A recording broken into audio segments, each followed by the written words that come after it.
Well, greetings, blade fans, particularly fixed blade fans.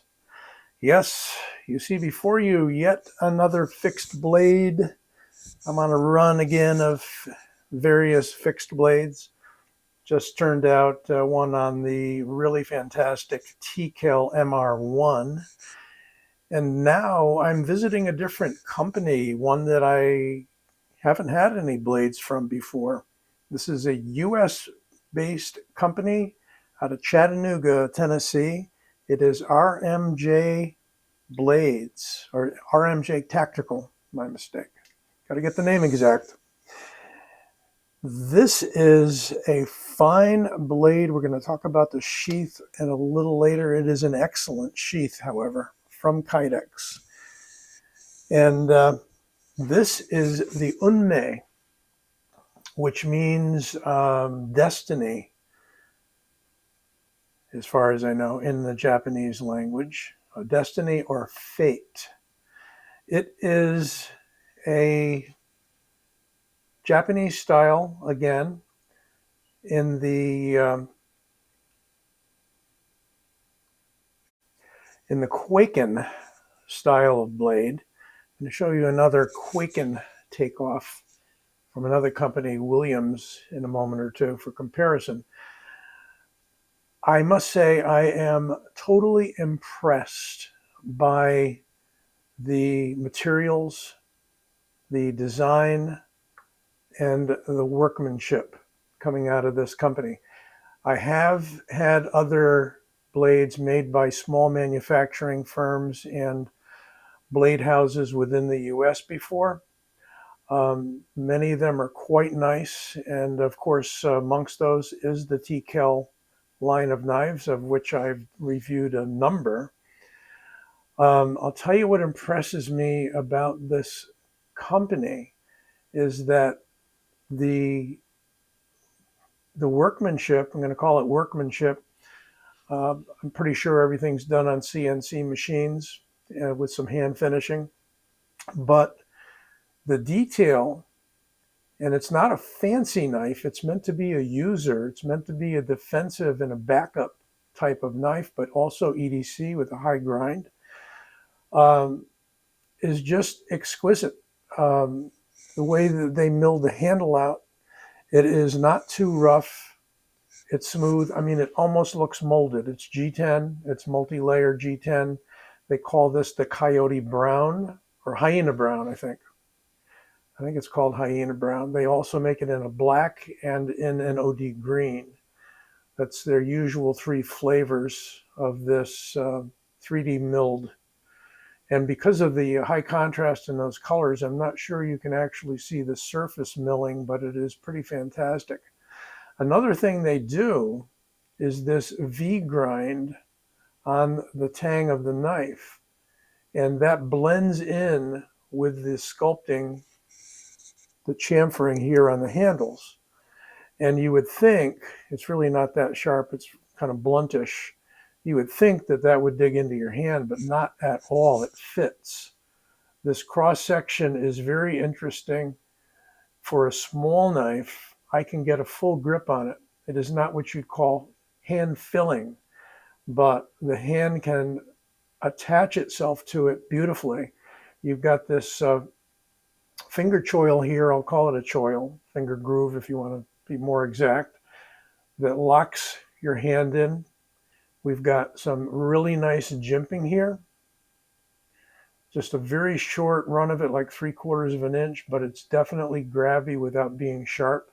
That's what they seem to have done, is to give you a knife that's tactile, that really feels like it needs to be used, and yet it is grippy and it's comfortable. We'll get into the stock and the length and all of that in a minute. Maybe we'll do that right now and kind of get that done. It is not a huge knife. It's not a teeny knife. We've got an overall length of 8 1/8. Call that like 8.15. If we're going to do decimals. Just about a 4-inch cutting edge. And if we go back to the handle, about a 4-inch blade. because of the way that cutting edge drops back. Now, blade stock in millimeters, 3.4, and in inches, 0.13. Handle, obviously being contoured, this is the widest point, 0.57, but that's misleading, and I don't know why everybody needs a 1/2 inch handle. You don't, not in a fixed blade. But because of the taper, you're not really feeling at all that this is a fat handle, too thick in any way, shape, or form. I have a medium-large hand that fits my hand quite well. I can also take a larger handle. Hard to describe it. I mean, as simple as that shape is, it really works.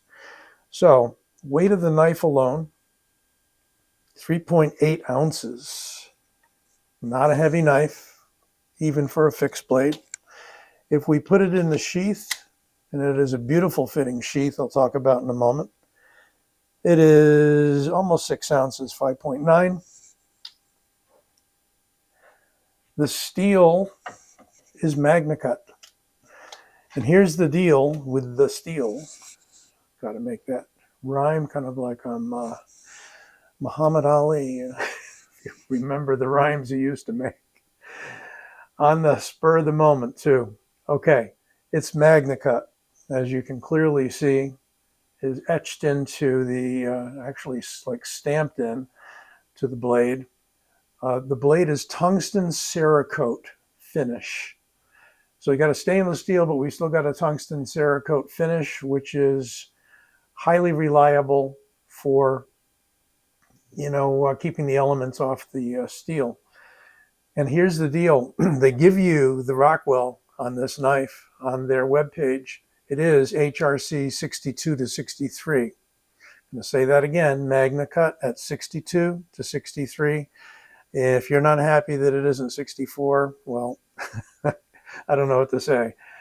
But in a world where MagnaCut and M390 and other steels and even S90V have been softly treated in the 59 to 60 Rockwell range, they are claiming 62 to 63. And I would believe them because they have a direct access to the hardening process, either doing it themselves or with somebody that they trust. So great job on this MagnaCut. Taking a look at the rest of it, here we have Unmei, name of the model, and RMJ. So really, I'm gushing a bit over the knife because it was turned out being far, far better than expected, and I didn't expect less because they've got a great name in tactical knives and other things, axes and whatnot, and they're pricey. So this is coming in around $265, I believe, and they've got other smaller knives, some of which I'm looking at because I'm so impressed by this. May definitely get into some of their other knives. Somebody remarked in my Instagram posting that it looked like the sheath was a little too wide. I know there are some of you that prefer the taco sheaths where you're going to not have any of this up here, but it's a pancake sheath and you've got width on both sides. It comes with one-way snaps, and these actually come off the way they should easily, provided you're pulling from the dot, and they snap back on. I've had some, and you've probably seen a review that I did on one knife where I had to work so hard at pulling it off, and it wasn't a one-way snap, that I took the snap right off of the strap or off of the retainer on the leather sheath. You can lose these entirely, take them off, and the interesting thing is that we've got these holes here that I believe have been placed there so that you can unsnap it a little more easily. It forms a rigid point. I'm not sure if they can be used to tie something through or why you would want to. Maybe I'm missing something. But these can be taken off with these Chicago screws. I believe that's what they're called, Chicago screws. And you can put your clip of choice on it, VCC or Ulti-Clip or whatever you like. So you can mount this guy any way you want. If you don't like the Scout carry, and a lot of people don't, then you can go ahead and put other hardware on there. And of course, if you take one strap off, you can also do inside the waist and loop this over the belt. You've just got to reconfigure it a little bit. But the fit, you can see where it's molded to the texture of the knife handle. There is zero rattle, nothing. And they give you a way to thumb it off. Just clicks in there beautifully. So I think the sheath for me is about 100%, maybe with some modifications with a different clip, different mounting hardware. And the knife is really, really nice. Let's do some comparisons before we get too far into this video. Here's another Kwaiken style blade. And this is by Williams. This is the Osirako Zukuri, and it is more of the popular Tanto style from, I believe, the medieval period, one of those periods, and I'm not an expert on Japanese knives or swords by any means. That's Chris Williams' design for Williams knives, and you can see it's a 3.5-inch blade. This is a 4-inch blade.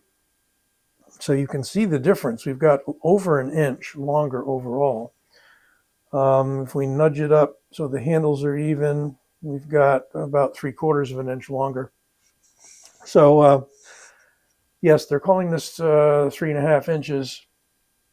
We're getting a little bit more out of this one and a little more cutting edge. But this is also really a fantastic knife with a universal handle. You know, no matter how you hold it, you've got the same handle, which is a great idea. And no guard. You can get into the Williams philosophy of no guard and how they palm it and so forth. James Williams gets into that in some of his YouTube videos. You can check them out. Also kind of in the same size category and also with an upswept blade, we have the Chopper by Bastinelli, a design by Bastian Cove. And might be kind of hard to see because of the black on black I got going on here, but see also an upswept blade, whereas the this Kwaiken style blade, this Osirako Zukuri, is straight spined. Here we have two knives, this one with even a little more dramatic upsweep, that's why they call it the Chopper. And it is inching out the Unmei by just a fraction of an inch. Call them the same size pretty much. Probably one of the most comfortable knives that you can hold. Whether or not you like the trailing point, that's another matter. Some people like a straight spine, and I don't blame them. I like the way you can find the point on that. This is much less radically curved than the Chopper. And also for comparison, again, a recent review I did on the MR1, but this is a point down edge in knife. This is a Pikal knife by Tactical Knives, also USA made out of Georgia. So kind of down in the same area. We've got the Chattanooga guys and we've got the Georgia guys, and a little bit shorter. And it's gaining a lot of its length because of the ring. You may or may not like a ring on your knife. That's your choice. And you can see that they're coming in pretty close overall. And we've got a shorter blade if we go to the handle on the MR1. Beautiful work by Tactical Knives, particularly on that handle. And that is AELB steel on that one. Finally, kind of the one I compare everything to, not because it's the best, but it is darn good and has been kind of a standard in a small fixed blade for a lot of people over the years, is the Street Beat by Spyderco, designed by Fred Perrin. Fred Perrin, a notable military and tactical knife instructor, user, and designer. Much shorter. I'm always surprised by how small this knife is, and yet how perfectly it holds in the handle. It has a scalpel-like handle. If you've ever seen some of those scalpel handles that the surgeons use, I had some old ones going back from World War II that my dad had kind of bequeathed to me. Not that he was a surgeon, but somehow or other they were using them instead of X-Acto knives for fine cutting. This has a very similar handle. It's a molded Zytel sort of a handle, and nice jimping here. I mean, really, really good.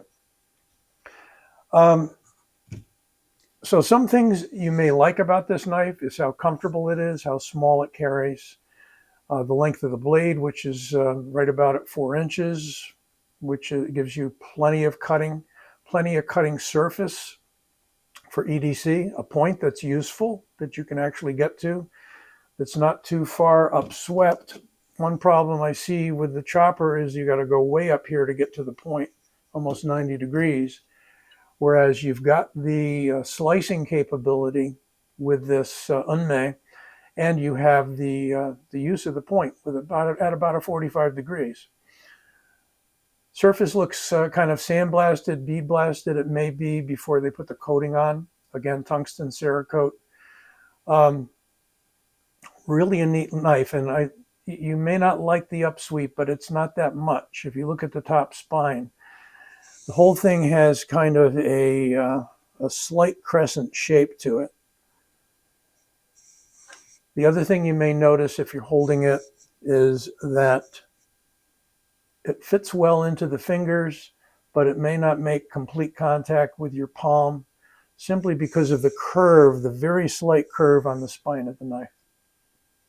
But feels pretty comfortable to me. Feels very comfortable, actually. All kinds of grips you can use. You can use a saber grip. You can use a hammer grip. You can place the thumb on the back. You can easily hold it and cap it fairly comfortably in the point down, but you won't have the edge in. You could hold it edge in. Your hand is going to conform actually better than you would think, but you're not going to be making use of that finger groove in the pinky. Very versatile knife.